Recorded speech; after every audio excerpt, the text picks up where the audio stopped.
뒤에서 이렇게 보는데 키가 딱 비슷하게 잘 맞으시는 게 노래도 너무 좋고, 네. 우리 루디아 여전도회, 저희 청소년부 선생님들이 제일 많은 루디아 여전도회인데요, 하나님의 자녀로 명예 지켜가는 우리 루디아 여전도회 되기를 축복합니다. 우리 다시 한번 아름다운 찬양을 불러주신 여전도회에게 박수를.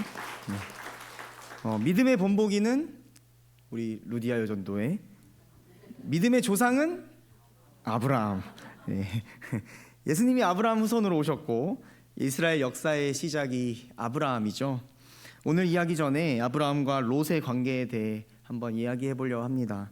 아브라함은 창세기 11장에 바벨탑 이야기 이후에 데라의 족보라는 곳에서 처음으로 이름이 언급됩니다.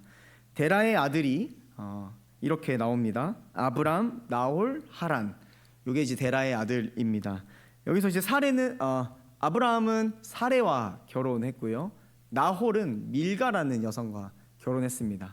근데 저 밀가가 누구냐면 하란의 딸입니다. 하란이 롯과 밀가, 이스가를 낳고 하란은 죽었고 이 둘째 딸 밀가와 나홀이 결혼을 하죠. 당시에는 이런 근친혼이 당연한 거였어서 이상할 필요는 없습니다.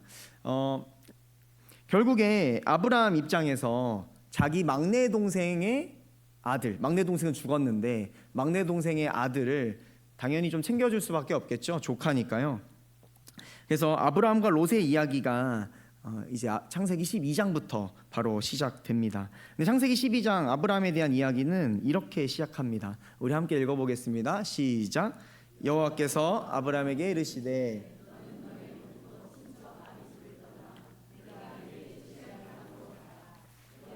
큰 민족을 이루고 내게 복을 주어 내 이름을 창대하게 하리니 너는 복의 근원이 될지라. 우리 너무 잘 아시는 말씀이죠. 아브라함의 시작, 이스라엘의 시작입니다. 너로 큰 민족을 이루겠다. 큰 민족. 이 큰 민족을 기억하고 한번 넘어가 보도록 하겠습니다. 그런데 아브라함을 부르셨는데 왜 불렀는지에 대한 이야기가 없습니다. 왜 아브라함을 선택하셨는지, 너로 뭘 하겠다라는 이유가 큰 민족 말고는 없습니다. 그냥 바벨탑 이후에 아브라함이라는 인물 등장하고 너는 고향을 떠나라 이러면서 가나안 땅 이야기가 이제 시작이 되는 거거든요. 이런 궁금증을 좀 참다가 성경을 쭉 읽다 보면 바로 오늘 본문에서 아브라함을 부르신 이유에 대해서 설명합니다. 오늘 본문 18절 19절입니다. 아브라함은 강대한 나라가 되고 천하 만민은 그로 말미암아 복을 받게 될 것이 아니냐. 내가 그로 그 자식과 건속에게 명하여 여호와의 도를 지켜 의와 공도를 행하게 하려고 그를 택하였나니 이는 나 여호와가 아브라함에게 대하여 말한 일을 이루려 함이니라. 강대한 나라, 아까 12장에서 보셨던 큰 민족과 강대한 나라는 같은 단어를 사용합니다. 바로 히브리어로 고이가돌이라는 단어를 사용합니다. 고이가돌, 큰 민족, 강대한 나라라는 뜻입니다. 강대한 나라, 곧 큰 민족은 어떤 나라인가? 바로 오늘 읽은 19절, 여호와의 도를 지켜서 의와 공도를 행하는 나라입니다. 여호와의 도를 지켜서 의와 공도를 행하는 나라. 의는 체다카라는 단어를 사용했고 공도는 미시파트라는 단어를 사용했습니다. 체다카는 공의, 미시파트는 정의입니다. 아브라함이 세계 만민의 복이 된다, 큰 민족, 강대한 나라가 된다라는 것은 그의 후손과 권속, 즉 이스라엘이 공의와 정의를 실천하는 나라가 된다는 겁니다. 그리고 그 후손이라 함은 이스라엘을 넘어서 그 후손으로 오셨던 예수 그리스도, 그리고 예수 그리스도를 믿는 지금 여기 계신 저와 여러분 모두가 의와 공도를 행하는 나라를 만들기 위해서 부르셨다라는 이야기입니다. 그래서 저 의와 공도의 나라, 고이가도를 구약 학자들은 이렇게 해석합니다. 하나님의 복을 세상에 전달하도록 부름받은 위대한 언약 공동체, 바로 저와 여러분이죠. 그래서 저와 여러분의 부르신 이유는 뭐다? 의와 공도의 나라를 만들어 가기 위함이다. 그래서 의와 공도의 나라를 좀 쉬운 말로 하나님 나라라고 우리는 이야기합니다. 하나님 나라를 만들려고 아브라함 부르셨고 저와 여러분을 부르셨다라는 것이죠. 그래서 이 시대에 저와 여러분 같은 그리스도인들이 만들어 가야 할 것은 의와 공도의 나라, 공의와 정의의 나라입니다.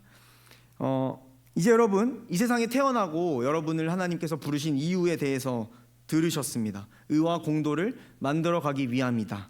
재밌는 건 아브라함을 부른 이유에 대해 설명해 주시면서 너는 의와 공도의 나라를 만들어 가야 돼 라고 말하자마자 어떤 나라가 나오냐면 소돔과 고모라에 대한 나라가 나옵니다. 우리는 잘 알다시피 소돔과 고모라는 의와 공도와는 굉장히 거리가 먼 나라죠. 하나님께서 아브라함에게 비밀 계획을 말씀해 주십니다. 그건 바로 소돔과 고모라에 내가 내려가서 그들의 부르짖음과 죄악이 너무 크니 내가 가서 아멘 감찰을 해서 그들의 이야기를 직접 보고 사실인지 보고 내가 심판하겠다라는 이야기를 아브라함에게만 털어놓으십니다. 그게 바로 오늘 읽으신 본문이죠. 그런데 그때 아브라함이 그러세요 하지 않습니다. 하나님과 대면하여 거래를 하기 시작합니다. 줄다리기를 하기 시작합니다. 아브라함은 똑똑했습니다. 하나님 그냥 살려주세요. 불쌍하지 않으세요? 이렇게 한 게 아니고 하나님은 어떤 분이신지 정확하게 알고 있었습니다. 이렇게 말하죠. 주께서 의인과 악인을 함께 멸하려고 하십니까? 저 악인들 때문에 의인들마저 멸하시려 하십니까? 세상을 심판하시는 이가, 정의로우신 이가 그러시면 안 되죠. 악인 때문에 의인 50명이라도 있으면 의인 50명이 같이 죽는 거 부당하다는 겁니다. 그래서 하나님 의인 50명만 있으면 그 나라를 멸하시는 거 취소해 주세요. 야훼께서 말씀하시죠. 그래 50명 있으면 내가 그렇게 할게. 어라라 분위기가 50명이 없을 것 같은 분위기죠. 하나님 5명만 더 빼고 45명이요. 그래라. 어라라 45명도 안 될 것 같아요. 40명이요. 30명이요. 20명이요. 10명이요. 그래라. 의와 공도를 행하는 이인 10명만 있어도 한 나라를 구할 수 있었다라는 말이죠. 여러분 이 아브라함과 하나님의 줄다리기를 통해 우리는 몇 가지 배울 점이 있습니다. 첫째로 아브라함을 부르신 이유는 의와 공도의 나라를 만들어 가는 것이었습니다. 아브라함이 보여준 행동은 의와 공도가 무너진 소돔과 고모라를 보고 모른 척하지 않았습니다. 나와 상관없이 여기지 않았습니다. 아브라함은 소돔과 고모라를 위해 하나님께 중보했습니다. 이것이 바로 체다카와 미시파트, 어려움을 보고 외면하지 않는 것입니다. 여러분 체다카라고 하는 의는 신약에 예수님께서 선한 사마리아인 비유에 하실 때 나오는 말입니다. 누가 강도 만난 자의 이웃인가? 강도 만난 자를 외면하지 않았던 그 사마리아인이 의로운 사람, 체다카를 행한 사람이다 입니다. 아브라함은 소돔과 고모라를 외면하지 않고 중보했습니다. 하나님과 여러 번 줄다리기를 했습니다. 더 나아가 그 중보를 하나님께서 세심히 들어주셨습니다. 여러분 그렇다면 우리가 그리스도인이라면 저와 여러분을 의와 공도 하나님의 나라를 위해 부르신 사람들이라면 여러분 우리는 어떻게 해야 할까요? 우리는 우리 삶의 깨어진 관계를 위해 중보해야 합니다. 우리 눈에 보이는 어려워하는 사람들, 우리 눈에 보이는 아파하고 있는 공동체를 위해 중보해야 됩니다. 공의와 정의가 무너져가는 나라를 보고 우리는 중보해야 합니다. 아브라함처럼요. 그게 바로 하나님 나라, 의와 공도를 만들어가는 사람들의 행동입니다. 우리가 그럴 때 우리 하나님은 흘려듣지 않으시고 외면하시지 아니하시고 우리 중보를 들으시고 기억하신다라고 오늘 말씀합니다. 여러분은 누가 생각나십니까? 가깝게는 우리 가정에 아픔이 있을 것이고 우리 교회, 우리 목장에 아픈 사람이 있을 것입니다. 여러분 주보를 열어보시면 아픈 사람의 목록이 나와 있습니다. 이름과 병명이 나와 있습니다. 또 뉴스에 보이는 우리나라의 어려움과 아픔이 있습니다. 우리는 이것을 모른 척하거나 나와 상관없는 일로 여기지 않고 이를 위해 하나님과 줄다리기 하며 중보해야 합니다. 이게 바로 의와 공도의 나라, 하나님 나라의 첫 발걸음입니다. 두 번째로 하나님의 중보를 들으신 아브라함의 중보를 들으신 하나님의 결론은 10명이라도 있으면 심판을 거두겠다는 말씀이었습니다.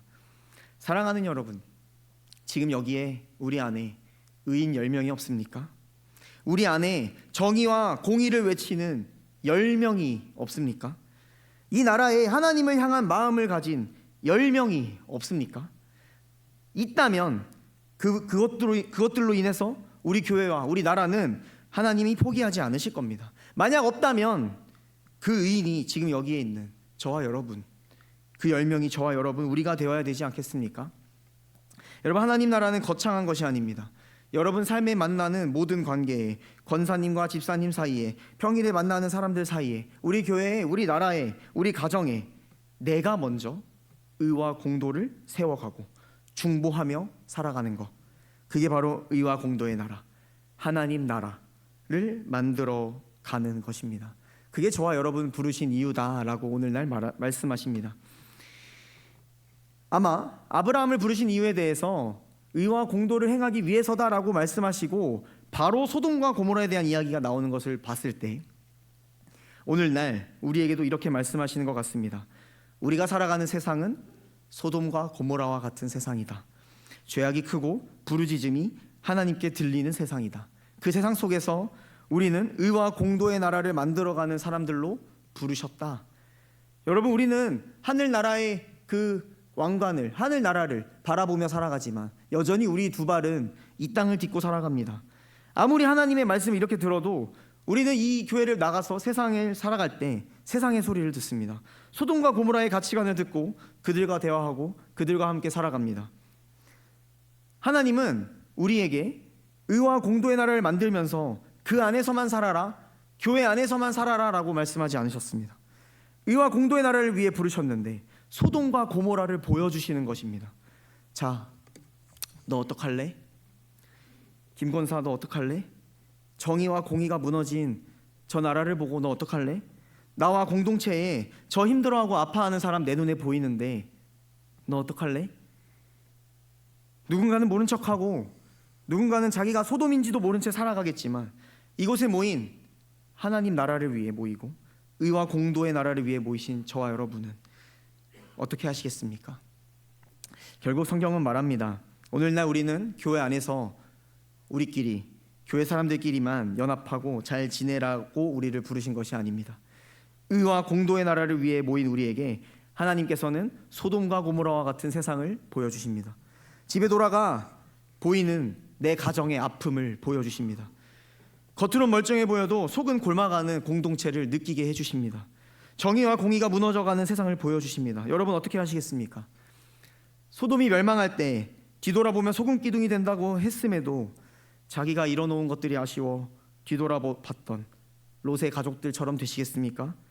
아니면 도저히 발이 떨어지지 않아 계속 머뭇머뭇하던 롯처럼 되시겠습니까? 아니죠. 우리는 그들을 위해 중보하고 내 삶에서 의와 공도를 세우는 아브라함과 같은 사람들이 되어야 합니다. 그렇게 되시는 저와 여러분 되기를 축복합니다. 내 눈에 보이는 가정의 아픔을 위해 기도하고 할 수 있는 것을 하고 내 눈에 보이는 어려워하는 사람들을 위해 내가 할 수 있는 것을 하는 겁니다. 지난주 제가 찬양 인도하기 전에 말씀드렸죠. 초대교회에 성령이 오시고 각자 자기 살기 바쁘던 그 사람들이 모여서 내 앞길만 보이던 사람들이 이제 주변에 아픔이 보이기 시작하는 겁니다. 저 사람이 밥을 안 먹는 걸 보이기 시작하는 겁니다. 처음엔 다이어트인 줄 알았는데 없어서 못 먹는다는 걸 알게 되기 시작하는 겁니다. 그걸 알고 나서 내 마음이 불같이 뜨거워져서 나도 먹고 살 거 별로 없지만 이 작은 거라도 내어주고 싶은 겁니다. 아무도 시키지 않았는데 내 재산을 팔아서 가난한 자들을 위해 돕기 시작하더라는 겁니다. 그러자 내어주고도 승리하는 하나님 나라, 의와 공도의 나라가 그 초대교회에 만들어지기 시작합니다. 그것이 첫 교회였고 하나님 나라였고 의와 공도의 나라였습니다. 그래서 그 하나님 나라를 가장 먼저 만들어갈 수 있고 가장 먼저 경험할 수 있는 것은 바로 교회입니다.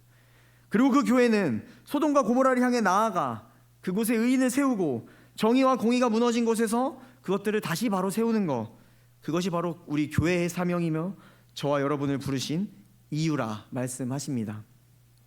그래서 여러분, 의와 공도의 나라를 가장 먼저 세워가는, 특별히 우리 루디아 여전도회가 되기를 축복하고요, 하나님 나라를 만들어가는 저와 여러분 되기를 소망합니다.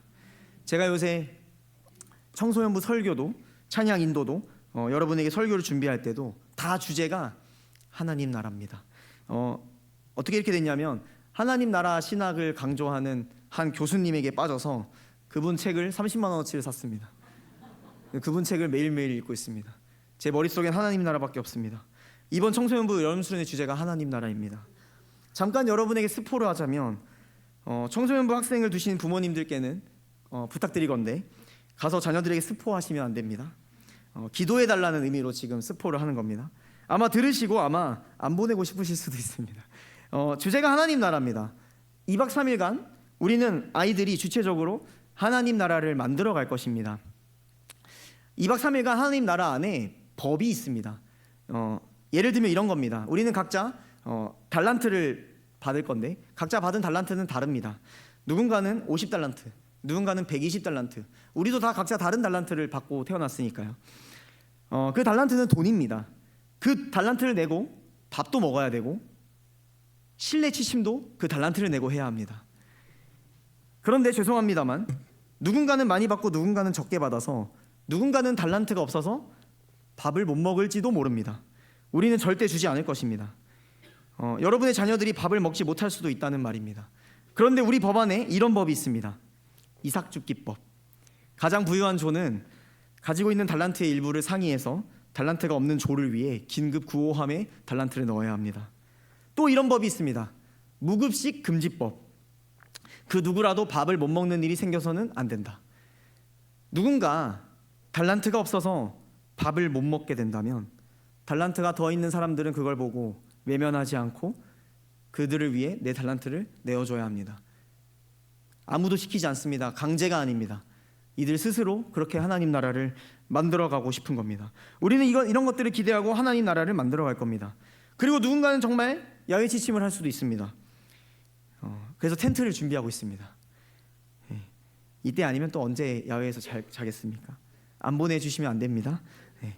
그렇게 여러분 하나님 나라는 뭔가 엄청난 일을 해야 하거나 우리가 십자가를 져야 되거나 이런 것이 아닙니다.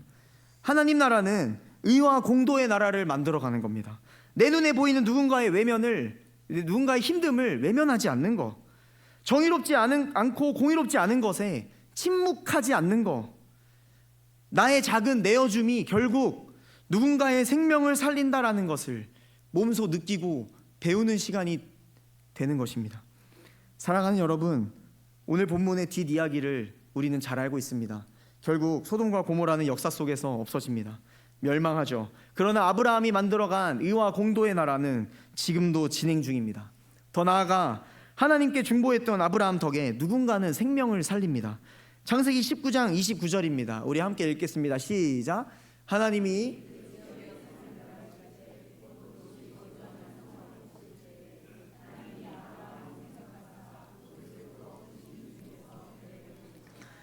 롯이 소돔과 고모라에서 살아남을 수 있었던 이유는 하나님이 아브라함의 중보를 기억하셨기 때문이다. 여러분, 지금도 교회 내에서, 여러분 가정에서, 여러분 직장에서, 속한 공동체에서, 우리 나라에서 우리가 중보할 때, 또 누군가 작은 헌신과 손길을 내밀 때, 또 누군가 정의롭지 않은 것에 일어나 정의를 외칠 때, 누군가는 살아나고 누군가는 그 중보를 통해 하나님께 돌아오게 될 것입니다. 그리고 그것이 특별히 저와 여러분, 나를 통해 일어나기를 간절히 소망합니다. 그렇게 우리는 교회가 되고 하나님 나라를 만들어가고 온 세계에 의와 공도의 나라가 다시 세워질 때 비로소 마라나타, 우리 주님 다시 오실 줄 우리는 믿는다. 이것이 바로 우리의 신앙 고백입니다. 사랑하는 여러분, 저와 여러분을 이곳에 부르신 이유, 그리스도를 믿게 하시고 그리스도의 은혜를 누리게 하시는 이유는 거창한 것이 아닙니다. 나와 함께 나라 하나 만들어가지 않을래? 하나님 나라 만들어가지 않을래? 여호와의 도를 지켜 의와 공도를 행하는 나라, 그게 바로 하나님 나라인데 하나님 나라의 한 조각, 한 부분이 되어주지 않을래? 여러분, 어떻게 반응하시겠습니까? 오늘 예배가 끝나고 저 문을 나가 다시 가정과 세상으로 소돔과 고모라와 같은 곳으로 갔을 때 여러분 어떻게 반응하시겠습니까? 우리 눈에 보이는 누군가의 아픔에, 우리 귀에 들리는 누군가의 신음과 울음을 나까지는 손 내밀지 않아도 누군가 도와주겠지, 나도 먹고 살기 어려운데 다음에 해도 괜찮겠지, 이게 바로 선한 사마리인 비유에 나왔던 도와주지 않은 다른 이웃들이었습니다. 이게 아니라 저는 성령께서 우리의 마음에 들어오셔서 내가 무엇인가 행동하지 않고서는 견딜 수 없게 만드시고 작은 용기를 내게 하시고 따뜻한 말 한마디를 건네게 해주실 줄로 믿습니다. 그렇게 우리 가정에서, 교회에서, 특별히 소돔과 고모라 같은 세상에서 의와 공도의 나라를 만들어가는 저와 여러분 되길 축복합니다. 하나님 나라를 만들어가는 우리 루디아 여전도회와 또 저와 여러분 우리 모두가 되기를 간절히 소망합니다. 기도하겠습니다. 하나님, 여호와의 도를 지켜 의와 공도의 나라인 하나님 나라를 만들어가라 하신 말씀을 오늘 기억합니다. 우리의 작은 마음과 행동으로 우리 삶에 작은 하나님 나라를 모아가며 의와 공도를 실천해 나가게 하여 주옵소서. 잔소리보다 칭찬을, 질투보다 인정을, 허물을 보기보다 장점을 바라보며 정의와 공의를 외치고 실천하는 이곳에 모인 모든 성도들 되게 하여 주옵소서. 예수님 이름으로 기도합니다. 아멘.